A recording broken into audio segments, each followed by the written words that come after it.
Hello viewers, मैं astro sir से सुरेंद्र राय स्वागत करता हूं आपको अपने चैनल में और उम्मीद करता हूं कि आप बहुत ही बढ़िया होंगे। मित्रों, आज मैं शनि के ऊपर चर्चा करने जा रहा हूं। शनि से रिलेटेड कुछ आपको ऐसा उपाय बताने जा रहा हूं जो उपाय तो बहुत छोटा है, लेकिन आपने इसे पहले कभी नहीं सुना होगा। यह मेरे अनुभव के आधार पर है जो मैं आपके साथ साझा करना चाहता हूं, शेयर करना चाहता हूं। कोई ऐसा व्यक्ति नहीं है जो शनि की अंतर्दशा से, ढैया से, साढ़े साथी से न गुजरा हो। जिसने भी युवा अवस्था प्राप्त कर ली हो या कुछ काफ़ी ओल्ड एज के हो गए हों, वे इस चीज़ को भुक्तभोगी अवश्य होंगे। और बहुत से ऐसे लोग होंगे जो इनकी दशाओं से गुजर भी रहे होंगे और काफ़ी परेशानियों का सामना भी कर रहे होंगे। हालांकि ये कोई ज़रूरी नहीं है कि सभी लोग परेशान ही होते हैं, क्योंकि बहुत से लोगों को ऐसा देखा गया है कि शनि की साढ़े साथी में, ढैया में ही बहुत अच्छा राइज कर जाते हैं, किसी अच्छे पोस्ट पर पहुंच जाते हैं। तो खैर, उनकी तो बात अलग है, लेकिन 80-90% केसों में ऐसा देखा जाता है कि शनि परेशान ही करते हैं और कोई भी उपाय काम नहीं आता है। इसके पीछे रीज़न ये भी हो सकता है कि जैसा कि कहा जाता है कि शनि एक कर्म फल प्रदाता है, पास्ट लाइफ के या पीछे समय के कर्मों का फल देते हैं।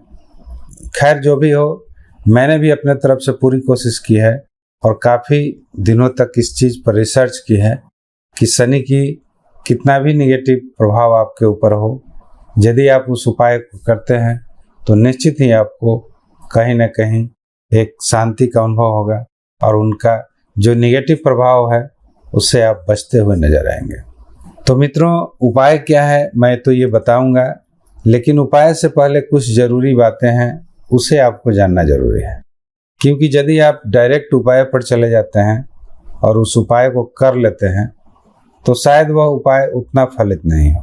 इसके पीछे कारण यही है कि यदि आप जान लेते हैं कि ये दवा किसी बीमारी में काम करती है, चलिए हम उसे खा लेते हैं, लेकिन वह दवा किस तरह से काम करती है, कैसे काम करती है, अगर उसकी आपको जानकारी नहीं हो तो ऐसा नहीं है कि दवा काम नहीं करेगी, दवा तो काम करेगी ही, लेकिन जान लेने के बाद उसके साथ आपका एक कॉन्फिडेंस जुट जाता है या आपको पूर्ण विश्वास हो जाता है कि नहीं, ये दवा हम पर काम करेगी। इसलिए मैं जो उपाय बताने जा रहा हूँ ये आपको एक कॉन्फिडेंस देने जा रहा हूँ। मैं ये आपको साबित करने जा रहा हूँ कि शनि वास्तव में किस तरह से नेगेटिव प्रभाव करते हैं और क्यों करते हैं और कहाँ करते हैं। यदि आप इस चीज़ को जान लेते हैं तो ये कोई ज़रूरी नहीं कि मैं जो उपाय बता रहा हूँ उसे ही आप करें, आप उसका उपाय अपने तरफ से भी कर सकते हैं। तो मित्रों, रिक्वेस्ट इतना ही है कि वीडियो को स्किप मत करें और पूरा वीडियो अवश्य देखें। बहुत लंबा वीडियो नहीं है, 5 से 10 मिनट का वीडियो होगा। देख लेने में आपका कुछ नहीं जाता है। यदि आप वास्तविक रूप से शनि की दशा, महादशा, अंतर्दशा, ढैया वगैरह से आप परेशान हैं तो आइए सबसे पहले हम शनि के नेचर को समझते हैं। शनि क्या है? तो जैसा कि शास्त्रों में भी आप सुना होगा कि शनि एक मंद गति के प्लैनेट हैं। शनि कर्म फल प्रदाता हैं। इनका जो स्वरूप है बहुत ही ठंडा स्वरूप है, शीतलता प्रदान करते हैं, लेकिन इनकी शीतलता में वो एसिड छुपा रहता है कि अगर ये कहीं पड़ जाए तो उस चीज़ को जला दें, तो इनकी शीतलता उस तरह की शीतलता होती है। तो मंद गति के प्लैनेट होने के चलते जिस व्यक्ति पर भी अपने ढैया, साढ़े साथी या महादशा लगाते हैं, उस व्यक्ति का भी स्वभाव कुछ उसी तरह का कर देते हैं। ये गैसियस प्लैनेट हैं, वायु से इनका संबंध है। जिस व्यक्ति पर ये हावी होते हैं उसको वात रोग भी ये दे देते हैं। तो कहने का मतलब है कि ये अपना सबसे पहला लक्षण अपने मंद गति का जो इनका प्रभाव है उसे ही छोड़ते हैं। व्यक्ति को चाल चलन में मंद गति कर देते हैं, उसके सर्कुलेशन को मंद गति में ला देते हैं, सोचने समझने की जो शक्ति है उसमें कहीं ना कहीं धीमापन ला देते हैं। वात से व्यक्ति पीड़ित होने लगता है, शरीर में पूरा दर्द होने लगता है। ब्लड अगर शरीर में सर्कुलेट नहीं होगा तो निश्चित ही आप दर्द से पीड़ित होइएगा। तो अक्सर आपने सुना होगा कि शनि की ढैया चल रही है या साढ़े साथी चल रही है, जिसकी वजह से मेरे पैरों में दर्द रह रहा है, साइटिका की शिकायत रह रही है, नसों में दर्द रह रहे हैं। तो ये सब शनि के जो फिजिकल बॉडी पे आपके ऊपर असर होता है, इस तरह के ये असर डालते हैं। तो सबसे ज़्यादा अगर व्यक्ति को शारीरिक रूप से किसी को परेशान करते हैं तो वे ब्लड सर्कुलेशन के ऊपर करते हैं, वात रोगों के ऊपर करते हैं, और ख़ास करके ये देखा गया है कि कमर या कमर के नीचे का जो भाग है उसमें ही दर्द होता है। तो वैसे तो आप साइटिका वगैरह का दर्द समझ के आप अपना इलाज कराते हैं, कोई भी उपाय वगैरह करते हैं, लेकिन जब आप जाते हैं डॉक्टरों के पास, MRI वगैरह कराते हैं, तो उसका जड़ जो है वो कहीं और निकलता है। डॉक्टर ये बताते हैं MRI वगैरह देख करके कि कहीं आपका नस दब रहा है, और वह नस का जो मेन पॉइंट होता है वह आपके कमर के इर्द गिर्द ही होता है। जैसा कि मेडिकल साइंस में कहा जाता है कि L4, L5 या S1 से संबंधित आपकी दिक्कतें हैं, आपका डिस्क बल्जिंग हो गया है, डिस्क हर्निएशंस हो गया है, फैसिएट जॉइंट प्रॉब्लम्स हो गए हों, जिसके वजह से आपके नसों में एक दबाव महसूस हो रहा है।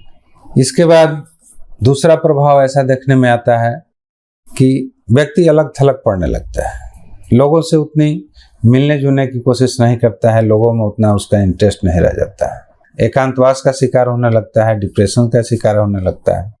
तो कहीं ना कहीं उसके शरीर में या फिजिकल बॉडी में उसका जो चार्मिंग है वो भागने लगता है। एक जो उसका प्रभाव होता है, एक जो उसका ऑरा होता है, वो धीरे धीरे खत्म होने लगता है। तो ये सब कहाँ से आते हैं, व्यक्ति के अंदर चार्मिंग कहाँ से आता है? तो मित्रों, जैसा कि मैंने अनुभव किया है कि ये सारे चीज कहीं ना कहीं शुक्र के हैं। अगर आपका फैसिएट जॉइंट प्रॉब्लम है, डिस्क बल्जिंग हो रहा है, तो ये कमर के इर्द गिर्द हो रहा है, वह एरिया शुक्र का होता है, जिसे हम सैक्रल चक्र कहते हैं, स्वाधिष्ठान चक्र कहते हैं। यदि आप चक्रों का स्टडी करते हैं तो 7 तरह के चक्र होते हैं, मूलाधार, उसके बाद स्वाधिष्ठान चक्र होता है जो नाभि के इर्द गिर्द होता है पीछे की तरफ। तो यदि उस स्थान को हम रीड करें, चक्रों का हम अध्ययन करें, तो ये पाते हैं कि उस स्थान का भी मालिक शुक्र ही होता है। तो फिजिकल बॉडी में आपका जो भी परेशानी आती है, चाहे वो मानसिक रूप से आए, शारीरिक रूप से आए, वो कहीं ना कहीं शुक्र को लेकर ही आती है। शरीर के अंदर से चार्मिंग ऑरे का भाग जाना, किसी से मिलना जुलना नहीं, लोगों से बात नहीं करना, डिप्रेशन का शिकार हो जाना, ये सब क्या है? ये शुक्र तो ही देते हैं। व्यक्ति का अगर शुक्र अच्छा हो तो उसके चेहरे के ऊपर एक चमक होती है, भौतिक सुख सुविधाओं के पीछे वह भागता है, लोगों से मिलता है, लोगों में हंसी मजाक करता है, लोग भी उससे जुड़े रहते हैं, लोग भी उसकी मदद के लिए तैयार रहते हैं। लेकिन जब शनि की दशा, महादशा, अंतरदशा प्रारंभ हो जाती है तो वही लोग जो उससे रात दिन मिला करते हैं वे लोग दूर भागने लगते हैं। हालांकि आपकी शिकायत होती है कि लोग अब हमसे दूर भाग रहे हैं, लेकिन वास्तविक कारण ये होता है कि आपका जो चेहरा होता है वही लोगों को दूर भगाता है। कहीं ना कहीं उस पर शनि का निगेटिव प्रभाव आ जाता है। तो शनि का निगेटिव प्रभाव नहीं आ जाता है, बल्कि शुक्र का जो पॉजिटिव प्रभाव होता है वो आपके चेहरे से भाग जाता है। उसी तरह से दर्द के बारे में जो मैंने जिक्र किया, आपका सैक्रल चक्र प्रभावित हो जाता है। सैक्रल चक्र भी शुक्र का ही होता है। तो ये तो रहा मित्रों कि जो आपके शरीर के ऊपर प्रभाव पड़ता है। एक और प्रभाव पड़ता है जो आपके शरीर से अलग हटकर होता है। मान लीजिए आप कोई व्यवसाय कर रहे हैं, आपका ग्राहक धीरे धीरे भागने लगता है, जो आमदनी आपको होनी चाहिए वो नहीं हो पाता है। सोने को भी छूते हैं तो लोहा हो जाता है। हर तरह का डिसीजन मेकिंग आपका गलत हो जाता है। ग्राहक आपसे दूर भागते हैं, बना बना व्यवसाय, बना बना नौकरी आप अपने डिसीजन के कारण छोड़ देते हैं या परेशानियों में पड़ जाते हैं। परिवार के लोग आपको सपोर्ट नहीं करते हैं, समाज के लोग आपको सपोर्ट नहीं करते हैं। तो मित्रों, अगर नज़र उठाकर देखा जाए तो इसके पीछे हर जगह कहीं ना कहीं शुक्र है। जो भी भौतिक सुख सुविधाओं की उपलब्धि कराता है, रुपया पैसा, घर बंगला गाड़ी, इन सारी चीज़ों का जो सुख प्रदान करता है वो आपको शुक्र ही प्रदान करता है। लोगों का भी सुख, लोगों का भी सपोर्ट, ये शुक्र का ही देन है। चाहे आप इंटरनल रूप से देखें या एक्सटर्नल रूप से देखें, शनि की महादशा, अंतरदशा, ढैया, 7.5 में सबसे ज़्यादा अगर कोई प्रभावित होता है वो तो वह शुक्र ही होता है। आपके चंद्र नहीं होते हैं, आपके मंगल नहीं होते हैं, बुध नहीं होते हैं। ऐसा नहीं कि शनि की आपके ऊपर कोई दशा आ जाए तो आप पथभ्रष्ट हो जाते हैं। ऐसा नहीं होता है। आपको सारे सोचने और समझने की शक्ति रहती है, सब कुछ रहता है, लेकिन फिर भी आपका भाग्य साथ नहीं देता है। दुनिया की हर सुख सुविधाओं से आप धीरे धीरे वंचित होते चले जाते। जब हर तरह से आपका हरास होने लगता है तो स्वाभाविक है कि आप निराशा की तरफ जाने लगते हैं, डिप्रेशन की तरफ जाने लगते हैं। तो मित्रों, मैंने अपने अनुभव में यही पाया है कि सबसे ज़्यादा अगर शनि की दशा, अंतरदशा, महादशा, ढैया में परेशान होते हैं तो वह शुक्र ही परेशान होते हैं। जबकि ऐसा शास्त्रों में कहा जाता है कि शनि और शुक्र में काफ़ी मित्रता है। तो मित्रों, हम बाकी ग्रहों के पीछे क्यों भागें? शनि के उपायों के पीछे क्यों भागें? क्यों ना हम शुक्र को प्रसन्न कर लें? क्यों ना हम अपने शुक्र को कुंडली में अच्छा कर लें? क्योंकि शनि की महादशा, अंतरदशा में जो लोग बहुत ऊंचे ओहदे पर चले जाते हैं, बहुत ज़्यादा वे प्रोग्रेस करते हैं, तो उनका कहीं ना कहीं शुक्र कुंडली में अच्छा होता है। और यही कारण है कि उनका शनि की दशा, अंतरदशा में कोई भी प्रभाव नहीं पड़ता है, जहाँ तक वे अच्छे ही धीरे धीरे होते चले जाते हैं। तो शुक्र को प्रसन्न करना बहुत ही आसान काम है। कुछ नहीं तो आप उनके बीज मंत्रों का जाप कर लें, उनके गायत्री मंत्र का जाप कर लें।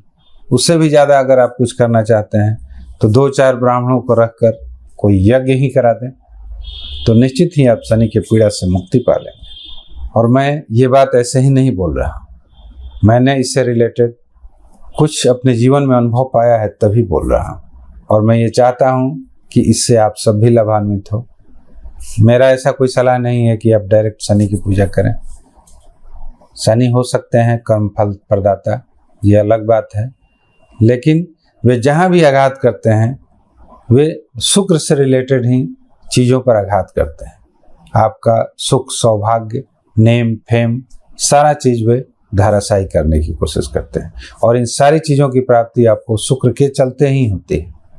तो ये शुक्र को कमज़ोर करने की कोशिश करते हैं, जबकि ये शुक्र उनके मित्र हैं। फिर भी अब इसके पीछे क्या कारण है, इसका जवाब मुझे नहीं मालूम है, लेकिन मैंने अपने अनुभव में पाया है कि यदि आप शुक्र को बलि करते हैं, शुक्र को अच्छा करते हैं, तो आप निश्चित ही शनि की दशा का किसी भी तरह का आपको एहसास नहीं होगा कि शनि की ढैया से गुजर रहे हैं, महादशा से गुजर रहे हैं या 7.5 से गुजर रहे हैं। तो मित्रों, यदि ये मेरा वीडियो कंटेंट अच्छा लगे तो कृपया लाइक, शेयर और सब्सक्राइब जरूर कीजिएगा। मिलते हैं एक नए वीडियो के साथ। Thanks for watching. नमस्कार।